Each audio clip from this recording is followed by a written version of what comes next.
to roll the dice. By chance they came on a devil's game, and gosh, they paid the price. Hey guys, my name is Greg Lester, and this is Game Audio Analysis, and today we will be talking about how Cuphead sound designers took us back on a nostalgic trip to the good old days in the 1930s. We will also answer the following questions of how to make something sound vintage and how to create an identity for the sound of your game which will fit the world it plays in. The game really prides itself with its authenticity and tribute to the 1930s. All the animations were painstakingly hand-drawn, which is insanely time-consuming but looks incredibly good. The audio guys were brought onto the team in the final 4 to 5 months prior to release, and the sound designers really had to rein themselves in and only implement the most important sound cues for the player, like progress or the sound before an enemy attacks. Because the main focal point is the driving soundtrack, which is a live recorded jazz band, and if the mix was too crowded, vital information for the player would have been lost. There is a full interview with Samuel Justice and Chris Sweetman from Sweet Justice on asoundeffect.com where they go more in depth on the whole sound design process and the communication with the development team. I really recommend reading the full article after the video. I will include a link in the description. Because no video games existed in the 1930s, we will take a closer look at the sound of cartoons. The main difference between today's cartoons and the ones of the 1930s is the use of music, which is completely in sync with the action of the characters and underlines the sound effects. Dialogue is pretty much only delivered in song form, and thus the music takes the main role of conveying the narrative. So let's listen to this 1933 Betty Boop cartoon. Am I the fairest in the place? If I were you, I'd hide my face.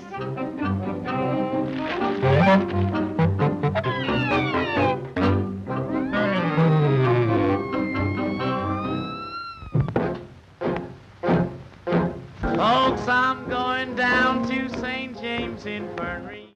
Now let's watch this Mickey Mouse cartoon.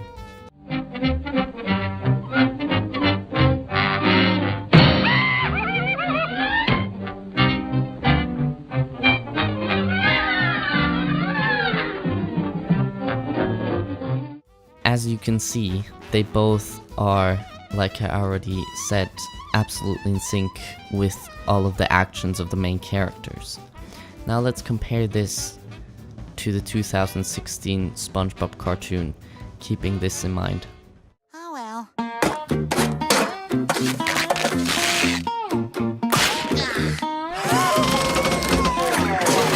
Up and at 'em.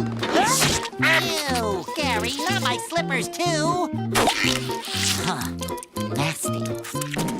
So after watching and comparing these, we can really see how in SpongeBob, for example, the music is more of an emotional anchor point, providing a direction to the scene, what are we supposed to feel and where's the story going. Whereas with Mickey Mouse and Betty Boop, it really drives the whole scene and the story forwards. In SpongeBob, the music also has to play together and partially make way for the sound effects, which there are a lot of in this. They have a very unique identity, which we definitely instantly recognize as the SpongeBob sounds of that world.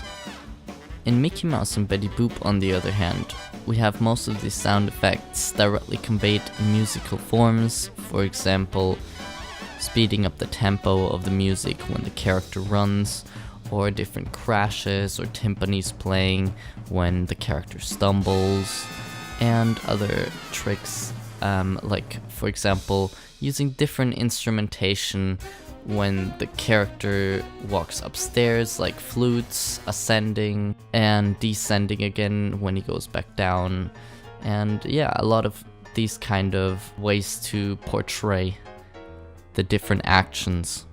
The process of matching the movement to the music is actually called Mickey Mousing. Later on, more and more sound effects and foley were used in films to enhance the experience and make the world come alive.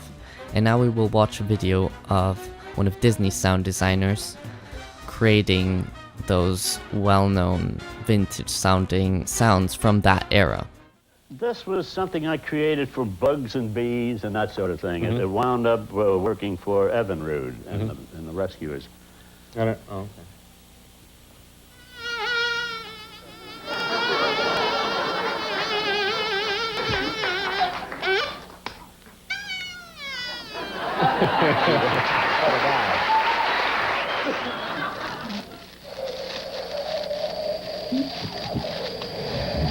The wind, oh my God, is blowing the fire out. As we can see by this example, the soundscapes that were created back then were recorded from everyday objects and some interesting contraptions built. They weren't processed like today because they did not have the capabilities that modern DAWs have nowadays. So they had to be really creative and resourceful. This doesn't mean that today's sound designers aren't creative and unafraid to experiment, but what I mean is that nowadays we have a lot more toys to play with, particularly in post-production, where we can basically make anything from any kind of source material if we try hard enough. Samuel and Chris, however, were very keen on trying to create a very authentic sounding world, and because of this, they experimented with sounds and explored new things like speaking into a big pot and rattling the lid for the voice of the elder kettle character. And we can see here that immediately there's an association with a thing in the real world and the game world. This is what makes it so fitting and creates that unique identity. So now that we know the basics of how the 1930s and 40s sounded like, we need to find out how to degrade sounds to sound like Cuphead. So I created some of my own sound effects and implemented them into the Floral Fury boss fight, and I downloaded the original score of the game and degraded it to sound as close as possible to the original.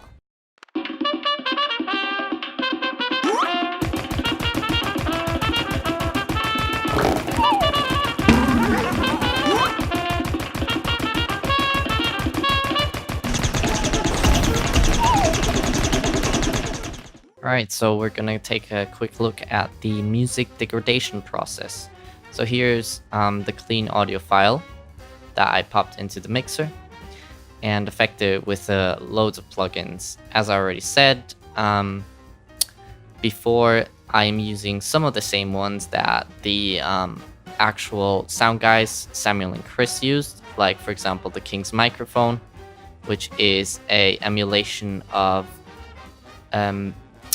microphones used for the King's speeches or Queen Elizabeth, for example, by Abbey Road Studios.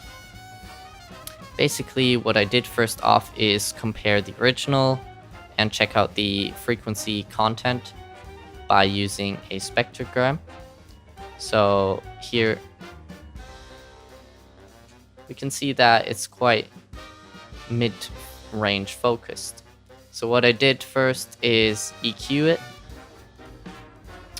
to make sure that there's not too much high end and not too much low end, so that it sounds a bit like a old radio or telephone. I did a lot of surgical EQ here just to make sure that it sounds as close to the original as it gets and kind of get rid of any harsh frequencies or problem frequencies that don't sound nice. Other than that, there's some compression going on to make it tighter and crunchier. I threw on a tape emulation plugin with some tape saturation to drive it a little bit, and slight reverb as well, just to give it a bit more space, and then some more EQ. And that's pretty much the basics of it.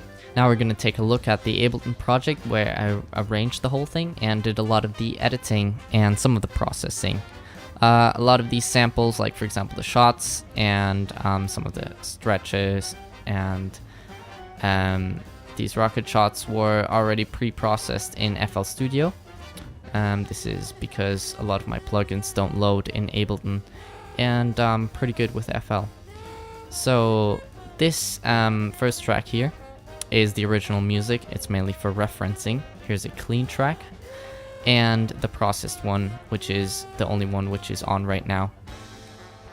Here are the layers of shots, and I did some editing on the group, but pretty much no editing or processing at all on the single files, except for a little bit of EQ, because they're already clean and exactly how I want them to be. So here I did some multi-band dynamic compression, which just gives me a bit more control over each band. I use a delta modulator, which is a kind of big cruncher. It reduces the sample rate and the bit depth to make it more 8-bit-ish, is the best way I can describe it. Low fidelity, I guess, is a good word as well to use, and an amps emulator to just give it a bit more mid-end as well. A tube saturator to drive it, and again the camel crusher as well for a bit more compression and drive.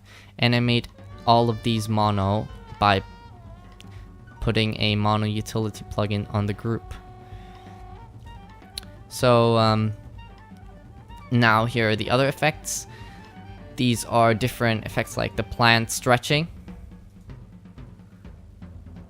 and they're just layered sounds. I recorded some rubber bands and processed them heavily.